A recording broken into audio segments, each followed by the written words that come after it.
A sanção presidencial para o novo marco legal do saneamento está completando 5 anos nessa terça-feira. A lei incentivou a participação privada em serviços de água e esgoto em todo o país, mas ainda encontra alguns obstáculos para atingir a universalização. Quem fala com a gente sobre esse assunto é a Luana Preto, que é presidente executiva do Instituto Trata Brasil. Luana, muito boa tarde para você, muito bom tê-la aqui conosco. Muito boa tarde, muito bom estar com vocês aqui falando desse importante assunto. Luana, eu começo te perguntando em que pé a gente está, pelo levantamento que vocês trouxeram no dia de hoje, nessa data que marca os 5 anos do Marco Legal do Saneamento, pelo ritmo de investimentos, de avanços que o Brasil teve durante esse tempo. A gente está dentro do esperado para cumprir a meta da universalização dos serviços de saneamento até o ano de 2033? E se não, quando que a gente conseguiria, se a gente continuar seguindo nesse mesmo ritmo de investimento? Bom, Renata, eu diria que depende da região do Brasil em que a gente está. Nós temos uma disparidade muito grande em relação aos dados de saneamento básico. Então, quando a gente olha a região sudeste, os principais municípios que estão no topo do ranking do saneamento básico, Campinas, Limeira, Niterói, são municípios que já estão universalizados e vários outros que estão dentre os 20 melhores estão muito próximos da universalização ou em grande parte deles já universalizados em alguns dos aspectos do marco legal. Entretanto, a gente ainda tem uma disparidade muito grande na região norte e nordeste. A exemplo dos municípios que estão colocados nas últimas posições do ranking. Santarém, por exemplo, não tem 50% da população com acesso à água. Por outro lado, é um município que investe R$ 2,54 por ano por habitante em saneamento básico. Temos também Porto Velho, com 35% da população com acesso à água.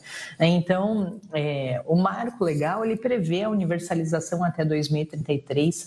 Nós deveríamos estar com um ritmo de investimento de R$ 223 por ano por habitante, mas o Brasil tem um ritmo de investimento de R$ 126 por ano por habitante. A gente melhorou do último ano para esse atual, tivemos um crescimento de investimentos de 13%, entretanto, ainda não é o suficiente para a gente poder atingir a universalização.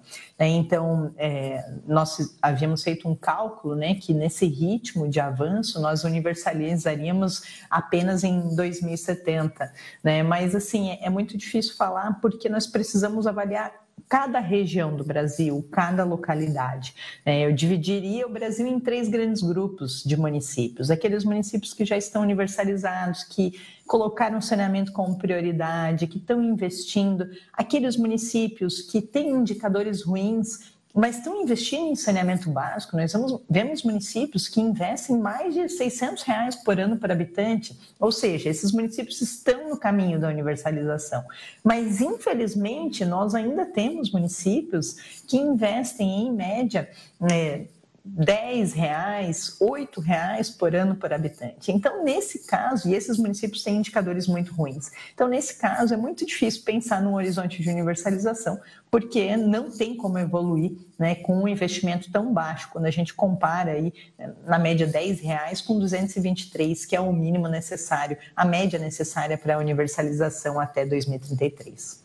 Luana, tem um ponto que você trouxe que me chamou bastante a atenção, porque tem a questão de uma desigualdade regional, que ela acaba sendo reafirmada quando a gente vê investimentos escassos em algumas regiões, alguns municípios da região norte, por exemplo, mas a gente também tem regiões metropolitanas de estados muito ricos, como o Rio de Janeiro, por exemplo, em que cidades da região metropolitana do Rio, por exemplo, Duque de Caxias, São João de Meriti, aparecem com um índice de saneamento básico muito ruim. E a própria cidade do Rio de Janeiro também caiu algumas posições, né? Exatamente. Infelizmente, a gente ainda tem municípios, mesmo nas regiões centrais, com indicadores ruins, Então, a gente traz o exemplo aqui de Belford Roxo, na posição 96. Belford Roxo tem apenas 6% de coleta de esgoto, Tem investido R$ 59 por ano por habitante em saneamento básico. Nós temos os demais municípios, como foi destacado, São João de Meriti, Duque de Caxias. Esses são municípios onde Duque de Caxias, por exemplo, tem 8% de coleta de esgoto. Então, infelizmente, esse é um problema que tem também, né, nessas regiões centrais. E, de novo, acho que nós, como cidadãos, nós precisamos cobrar. É um direito fundamental que a gente tem de ter acesso à água tratada e coleta e tratamento dos esgotos. Os nossos filhos, eles muitas vezes ficam doentes por conta da falta do acesso ao saneamento. Isso prejudica o desenvolvimento físico, intelectual, neurológico das crianças.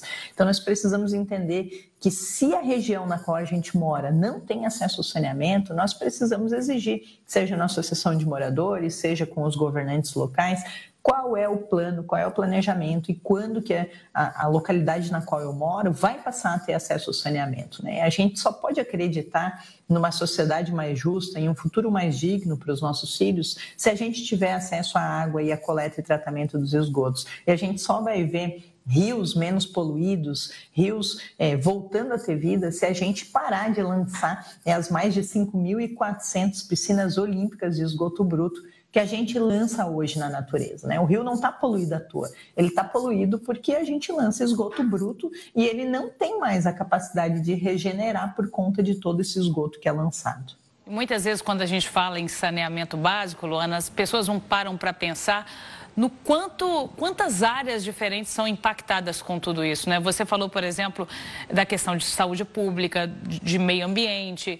A gente tem também dificuldade de aprendizado por parte das crianças, então também se torna um problema educacional, baixa produtividade do trabalhador. Tem todo um custo com saúde pública também, que é maior nas regiões que não têm o investimento em saneamento básico. Então, acaba afetando tudo, né? A sociedade como um todo. Com certeza, né? A partir do momento em que a gente não tem saneamento, a gente começa a ter dengue, diarreia, doenças associadas à falta de saneamento básico. Isso prejudica as crianças no seu desenvolvimento, a gente vai ter problema também com a escolaridade média dessas crianças. Hoje a gente tem uma diferença de 1,8 anos de estudo entre uma criança que teve acesso ao saneamento ou não.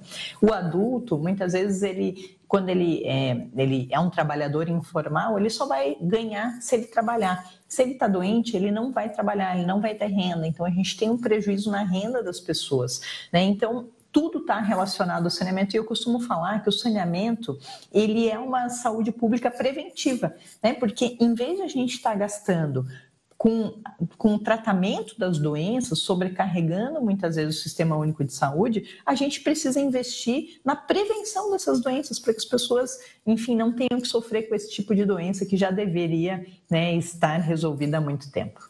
Quero te ouvir um pouco sobre a regionalização que está prevista no marco legal, que seria a formação ali em grupos ou em blocos de municípios menores com menos recursos, com menos cobertura de saneamento, para que essas regiões também sejam atingidas e consigam também chegar à universalização do saneamento básico. Isso está acontecendo de fato, Luana? Ou pelo que vocês percebem, ficou mais ali no papel do que na prática mesmo? Não, a regionalização ela está acontecendo, né? Uma das premissas do Marco Legal do Saneamento é não deixar ninguém para trás, né? Então, nós precisamos da universalização plena para todas as pessoas, inclusive pessoas que moram em cidades pequenas, em regiões rurais, em áreas de comunidades, né? Então, a gente vê em muitos estados, a união de cidades grandes e pequenas, para que nesse bloco regional que foi formado, possa haver a estruturação de um projeto, seja de uma parceria público-privada, seja de uma concessão, seja da atração de investimentos por meio de financiamentos, né? Então, a gente vê isso acontecendo em muitas localidades. E em muitos estados pequenos, muitas vezes, com indicadores muito ruins, o saneamento ele só vai acontecer na totalidade se houver a regionalização.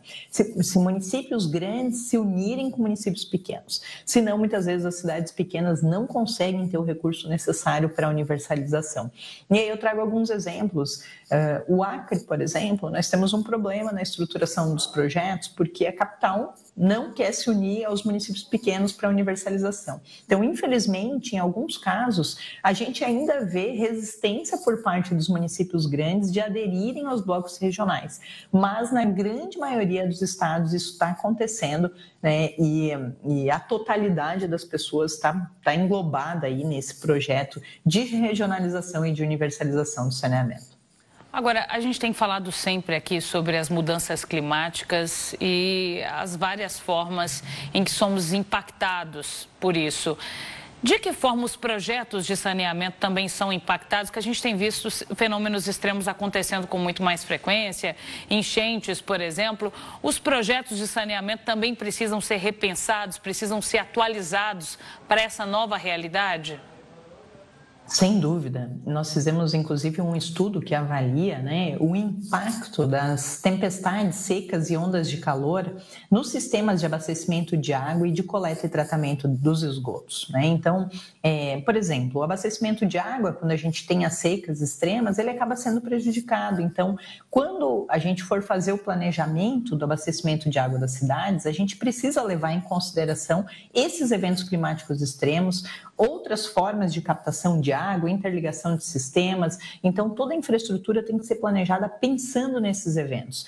A falta da coleta e tratamento de esgoto, por exemplo, quando a gente tem as inundações, há uma mistura do esgoto bruto com a água da inundação e a gente vê os casos de leptospirose, de esquistossomose aumentarem drasticamente. Isso aconteceu no Rio Grande do Sul, onde há apenas 30% de coleta e tratamento dos esgotos, né? As ondas de calor fazem com que haja também menor volume de água nos rios. Isso prejudica a água que vai ser captada para abastecimento humano.